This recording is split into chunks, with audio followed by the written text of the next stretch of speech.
Hello everyone. So today we are going to start our first lecture on banking awareness. Banking awareness एक ऐसा topic है जो कि बहुत ही इंपॉर्टेंट रोल प्ले करता है हमारे बैंकिंग एग्जामिनेशन के मेंस में और बैंकिंग एग्जामिनेशन के इंटरव्यू में। बैंकिंग अवेयरनेस एक ऐसा टॉपिक है जो हम बैंक से रिलेट करते हैं। बैंक्स मतलब जो हमारे मनी को लेंड करता है और बोरो करता है। ऐसे फाइनेंशियल इंस्टीट्यूशन को हम बैंक कहते हैं। तो बैंक्स को पढ़ने से पहले हमें ये पता होना चाहिए कि बैंक्स को इस्टेब्लिश किसने किया, क्यों किया और क्या रीज़न था कि ऐसे बैंक्स जैसे फाइनेंशियल इंस्टीट्यूशन को बनाने की ज़रूरत पड़ी। तो बैंक्स को इस्टेब्लिशमेंट करने का भी कोई ना कोई रीज़न ज़रूर रहा होगा। जैसे कि कोई भी चीज़ इस्टेब्लिश होती है तो उसका कोई ना कोई मेन पर्सपेक्टिव ज़रूर होता है। जैसे कि स्कूल इस्टेब्लिश होते हैं तो उनका रीज़न होता है कि वो स्टूडेंट्स को नॉलेज प्रोवाइड करें, उन्हें एजुकेशन गेन कराएं। वही बात थी बैंक इस्टेब्लिश होने में भी, क्योंकि हमारी कंट्री में ब्रिटिशर्स आए और उन्होंने हमारी कंट्री में लोगों पर टैक्स इम्पोज करना स्टार्ट कर दिया। टैक्स इम्पोज जब करना उन्होंने स्टार्ट किया तो कुछ लोग उनके फेवर में थे, और फेवर में इसलिए थे क्योंकि वो उनसे डरते थे, और कुछ लोग उनके अगेंस्ट में थे। सिचुएशन उनके फेवर में तो नहीं थी, पर उनके लिए 50-50 की सिचुएशन बन गई थी। सिचुएशन को कम्प्लीटली अपने फेवर में करने के लिए उन्होंने बैंक्स का इस्टेब्लिशमेंट किया। अब बैंक्स का इस्टेब्लिशमेंट उन्होंने इसलिए किया क्योंकि बैंक्स को इस्टेब्लिश करना मतलब कि ये शो करना कि वो लोगों के फेवर में काम कर रहे हैं, उनके प्रॉफिट के लिए काम कर रहे हैं, और उन्हें अपना भी काम निकालना था, उन्हें टैक्स इम्पोज करना था। तो वो उसे एक ऑफिशियल वे में इंट्रोड्यूस करना चाहते थे। वही उन्होंने किया बैंक्स के थ्रू। उन्होंने बैंक्स का इस्टेब्लिशमेंट किया। बैंक्स के बारे में उन्होंने एडवर्टाइज़ किया कि बैंक्स के से होने से उन्हें कितना प्रॉफिट है लोगों को, वो अपना मनी बोरो कर सकते हैं, लेंड कर सकते हैं, और भी बहुत सारे प्रॉफिट्स उन्हें गिनाना स्टार्ट कर दिया। लेकिन हिस्ट्री ऑफ बैंक पढ़ने से पहले, हम बैंक के इतिहास पढ़ने से पहले हमें पता होना चाहिए कि इंडियन बैंकिंग सिस्टम को 3 फेजेस में डिवाइड किया गया है। आपने नॉर्मली बैंक्स के बारे में पढ़ा होगा, पर मैं आज आपको पढ़ाऊंगी बैंक्स को 3 फेजेस में डिवाइड करके। फर्स्ट फेज़ जो था वो हमारा था प्री इंडिपेंडेंस पीरियड, जो कि था इंडिपेंडेंस के पहले का पीरियड, जो कि था 1947 से पहले का पीरियड। फिर उसके बाद आता है हमारा सेकेंड फेज़, जो कि था 1947 से लेकर के 1991 का। फिर उसके बाद आता है हमारा थर्ड फेज़, जो कि 1991 से लेकर के अभी तक का जो भी पीरियड चल रहा है वो है हमारा थर्ड फेज़ के अंडर में। फर्स्ट फेज़ में मैं आपको बताऊंगी हिस्ट्री ऑफ बैंक्स के बारे में।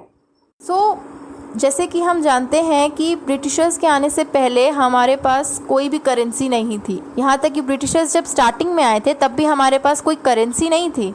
हम silver coins, gold coins, copper coins के वे में ही चीज़ें एक्सचेंज करते थे, और उससे भी पहले हमारा चलता था बार्टर सिस्टम। ऐसी कोई चीज़ भी नहीं थी जिन्हें हम करेंसी कह सकें, या कह सकते हैं कि silver coins, gold coins, copper coins हमारी करेंसी थी, पर कोई भी ऑफिशियल फॉर्मेट नहीं था। तो बैंक्स को इस्टेब्लिश करने का ये भी एक मेन रीज़न रहा था कि वो एक करेंसी इंट्रोड्यूस कराना चाहते थे, जिससे उनका टैक्स लेना देना बहुत ही इजी हो जाए, ऑफिशियल वे में लगे। पहला बैंक जो कि ब्रिटिशर्स ने इस्टेब्लिश किया वो था bank of Hindustan. First bank which was establish by Britishers was bank of Hindustan, जो कि इस्टेब्लिश हुआ 1770 में, और वो इस्टेब्लिश हुआ कैलकाटा में। पर ये चला ही कुछ पीरियड के लिए, जो कि था 1770 से लेकर 1832 तक। उसके बाद इसका शट डाउन हो गया, क्योंकि 1829 से लेकर 1832 का पीरियड था, लिक्विडेटेड सिचुएशन बन गई थी। अब लिक्विडेटेड सिचुएशन क्या होती है? जब बैंक के पास पर्टिकुलर अमाउंट नहीं होता बैंक्स के कमर्शियल और फंडिंग को इनफ्लो कराने के लिए, तब होती है लिक्विडेटेड सिचुएशन।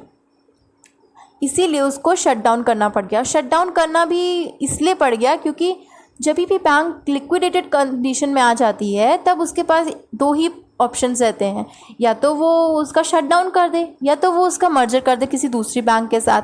पर मर्जर करना पॉसिबल नहीं था, क्योंकि ऐसा कोई भी दूसरा बैंक नहीं था उस टाइम पे जिसके साथ इसका मर्जर करके इसकी फंडिंग को कंटिन्यू रखा जाए। इसीलिए इसको शट डाउन करना ही पड़ गया। ऐसे बहुत से फिर बैंक्स आए और आप जानते हैं कि प्री इंडिपेंडेंस पीरियड में 600 बैंक्स का इंट्रोड्यूस हुए थे, जो कि बहुत सारे बैंक्स अनसक्सेसफुल हुए और कुछ ही ऐसे बैंक्स थे जो सक्सेसफुल हुए। ऐसा नहीं था कि बैंक्स आए नहीं, पर जो सक्सेसफुल हुए उनका काउंट बहुत ही कम था और जो अनसक्सेसफुल हुए उनका काउंट बहुत ही ज़्यादा था। ऐसे ही कुछ फेमस बैंक्स जो अनसक्सेसफुल रहे, उनमें से था एक जनरल बैंक ऑफ इंडिया, जो सिर्फ 5 ईयर्स के पीरियड में चला, जो कि था 1786 से 1791 का पीरियड। फिर उसके बाद आया हमारी कंट्री का फर्स्ट कॉमर्शियल बैंक, जो कि था अवध कॉमर्शियल बैंक। ये क्वेश्चंस जो होते हैं हमारे एग्जाम्स में बहुत पूछे जाते हैं कि फर्स्ट बैंक ऑफ इंडिया कौन सा था जो कि ब्रिटिशर्स लाए थे, वो कौन सा था? बैंक ऑफ हिंदुस्तान, जो कि इस्टेब्लिश हुआ 1770 में। और फिर ये भी क्वेश्चन बहुत पूछा जाता है कि ऐसा कौन सा फर्स्ट कॉमर्शियल बैंक था? तो फर्स्ट कॉमर्शियल बैंक जो था वो था अवध कॉमर्शियल बैंक, जो कि कितने पीरियड के लिए रहा? 1881 से लेकर के 1958 के पीरियड तक रहा, और ये भी बहुत ही अनसक्सेसफुल रहा है। ये शट डाउन हो गए ये दोनों bank, general bank of India और फर्स्ट कॉमर्शियल बैंक। फिर उसके बाद आते हैं हमारी 3 प्रेसिडेंसीज़, जिनका भी मर्जर हो गया। सैडली उनका भी मर्जर हो गया क्योंकि उनकी फंडिंग नहीं चल रही थी, वो अपना बिजनेस कंटिन्यू नहीं कर पा रहे थे, इसलिए उनका मर्जर हो गया। अब कौन सी थी ये 3 प्रेसिडेंसीज़? तो फर्स्ट प्रेसिडेंसी जो थी वो थी हमारी bank of Bengal. Bank of Bengal जो कि इस्टेब्लिश हुई थी 1806 में, और उसके बाद दूसरी प्रेसिडेंसी थी वो थी बैंक ऑफ बॉम्बे, जो कि इस्टेब्लिश हुई थी 1840 में। फिर जो तीसरी बैंक की प्रेसिडेंसी थी वो थी बैंक ऑफ मद्रास, जो कि इस्टेब्लिश हुई थी 1843 में। फिर 1921 में जाके इनका मर्जर हो गया और इनको जाने लगा किस नाम से जाना लगा? इंपीरियल बैंक ऑफ इंडिया के नाम से जानने लगे। इंपीरियल बैंक ऑफ इंडिया भाई कौन सा बैंक है? अब ये इसको तो हम इस टाइम में जानते भी नहीं हैं कि कौन सा बैंक है। जैसे कि हमने नाम सुने हैं इलाहाबाद बैंक, हमारा पीएनबी बैंक और हमारे स्टेट बैंक ऑफ इंडिया, पर हम इंपीरियल बैंक को तो नहीं जानते। तो इंपीरियल बैंक और कोई नहीं, हमारा स्टेट बैंक ऑफ इंडिया ही था। इंपीरियल बैंक जो है वो उसको हम आज स्टेट बैंक ऑफ इंडिया के ही नाम से जानते हैं। तो इंपीरियल बैंक ऑफ इंडिया अब स्टेट बैंक ऑफ इंडिया कैसे बना? तो इसके पीछे भी एक रीज़न था।